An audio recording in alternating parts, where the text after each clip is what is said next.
Okay, it is Friday, May 10th, 2024, and it is Mother's Day weekend. So first and foremost, to all the mothers that we get to serve, which, Lord, you guys need some extra pampering if you're in the mortgage or real estate business and you are a mom, because it is no joke. It's a lot of juggling. And even if your kids aren't still at home and they're out of the home, I have heard, I don't know yet, but I can only imagine, I've heard you still never stop worrying. So to the moms out there, I hope you get plenty of rest, you get to sleep, you get pampered. Hopefully there's no last minute pre-quals that come in for that client who has to get pre-approved. And for the men, allow this to be your reminder. Mother's Day is Sunday. Your mom, your wife, your significant other, your sister, your niece maybe, your mother-in-law, don't forget to pamper them all weekend. As much as you can, they deserve it, because women, they are the reasons that they make houses homes a lot of times. Not just the women, but a lot of them, the great ones, okay?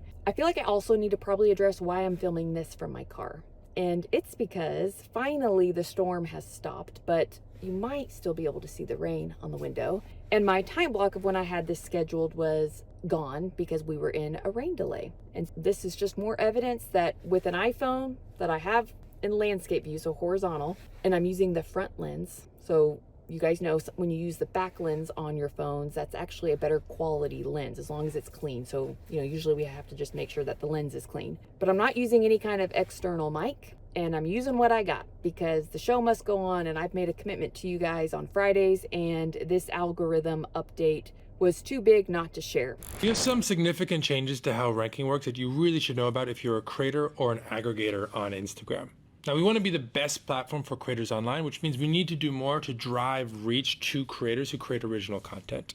So one thing that we've started to do, and we're going to be doing more over time, is something that we call direct replace.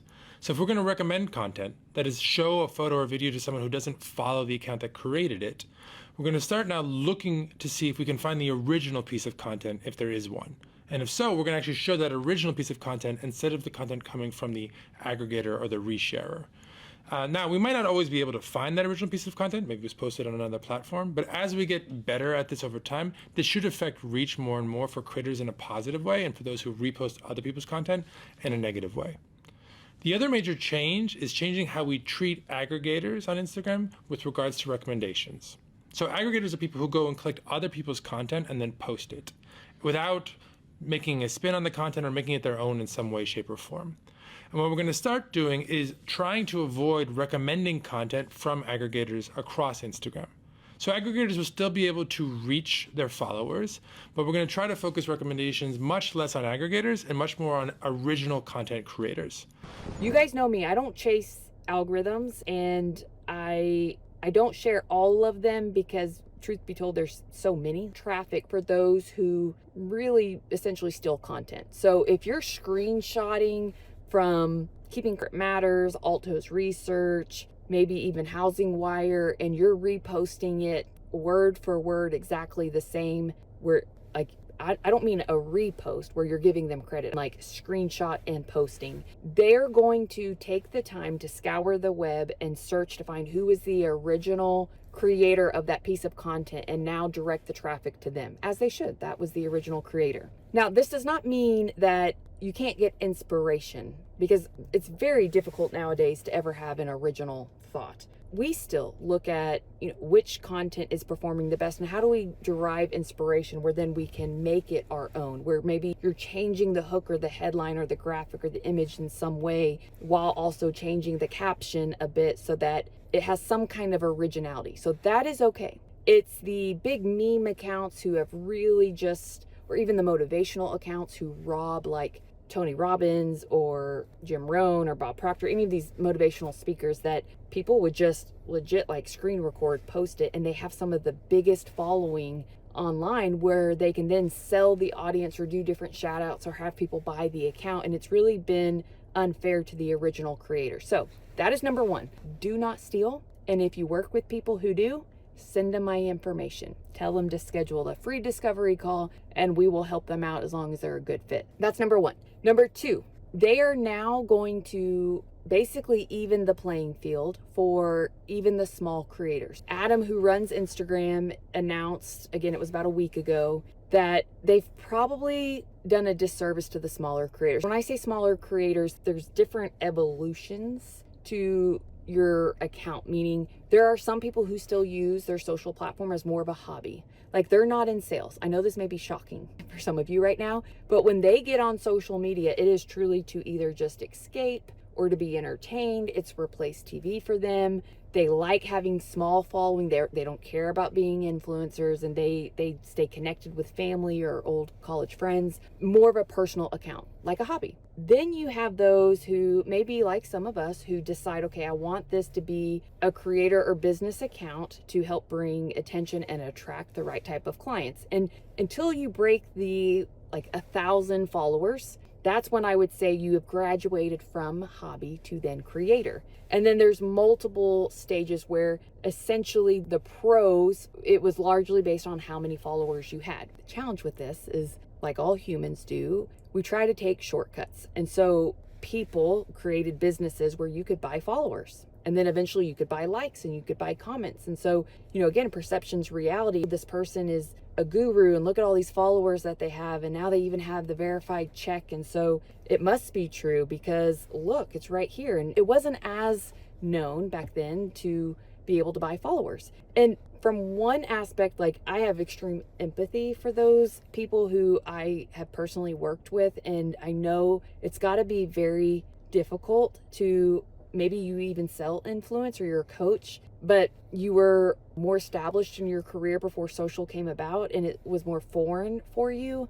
But anyone in mortgage with over 100,000 or 1 million followers, it usually, not always, it's usually a red flag. And so the old algorithm, the old way is when you would create content, they would basically take a sample size of people who were already following you. Here's the key. And based off that sample size, when they showed it to your following, they would look usually at two main metrics to determine the success rate of that piece of content, to then determine now who do we go show it to that is a non-follower, but still most like the follower who engaged in that piece of content. And so engagement is one metric. Engagement could be likes, comments, shares, reshares. And then if it's a video, it was watch time. So retention rate is very important across the board with video. And a lot of people don't even know how to look at their retention rate, which there are graphs to show you this. And it's what gives us good indicators on, okay, was this just a hook problem and why people fell off? And did anyone make it to the end?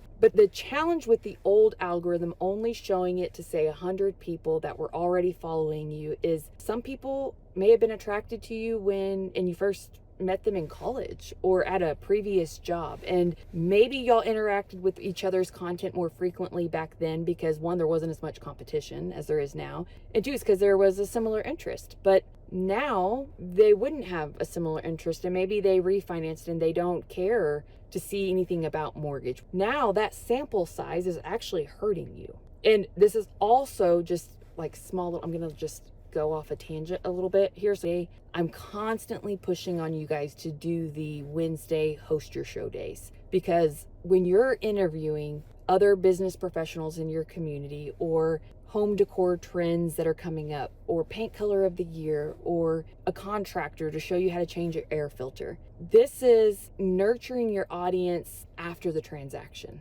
If you're only creating content for those who raise their hand showing interest that I want to buy or refinance, what happens when they close with you a month ago, a week ago, and they have no interest right now? That's going to hurt your overall engagement and possibly watch time, because now majority of your audience is irrelevant versus the ones that you're trying to attract who could find value. So don't go too lopsided on the strategy where you're only focused on new people. Remember, the best referral is usually the person who's right in front of you, the client that you just helped. It's in their cell phone. If we could just create more magical experiences and serve our audience and community deeper, which means beyond the transaction, doing the interviews, talking about financial literacy, things that they may not be thinking about, like their parents' health or their adult children who are having their second child and still renting. This is why in previous videos, I really go deep on not just the demographics, but the psychographics of who are the people that you want to serve and how do you serve them in the deepest way before, during, and after the process. Okay, that's my little tangent. All right, back to the main show. So the old Instagram, it was the larger, more following creators that got most of the attention, and the sample size or sample test would only go to those who are already following you based off the key metrics of watch time and engagement. That would then dictate how successful that post would be as a suggested piece to people who aren't following you. Here's the big update beyond just the stealing. It is now going to take the same sample size. Let's say 100 people are going to see your content, and they're going to do a 50-50 split. So they say it's really just by looking at the data for the last week since this has all occurred. From what I have seen so far, it's really a 30-70 split. But they are saying that now they're going to show 50% of your sample size who are those that are following you will see your content, and the other 50% will come from those who are not following you, to give a more equal balance to the assessment on the success of that post, which the 30-70%, just so you know, the 70% is from those who aren't following you. And there's good news with this for us, because it does even the playing field for the smaller creators to be able to allow the distribution to go to work for them. Because guys, never in the history of time has the distribution been free for marketing. Like, you used to have to pay to get on certain mailers or to get on the newspaper and get your content distributed. Like, you always had to pay. Maybe it was a billboard, paid for ads. But now you can post on free platforms like social, and the distribution is going to analyze your content and try to play matchmaker based off of the person on the other side, their behaviors. How do I custom prescribe an experience to them to essentially feed their addiction and stay on the platform longer? So you're still competing with more content than ever before. And let's just say there's 5,300 posts every second. Why should the algorithm show yours? And so we have to have realistic expectations that our pool of people interested in our content right now is naturally smaller than what it was a couple years ago, just from pure data of looking at the number of transactions that occur. So sometimes this one pivot may be, okay, what do we need to be talking about before people have the felt need of needing to buy?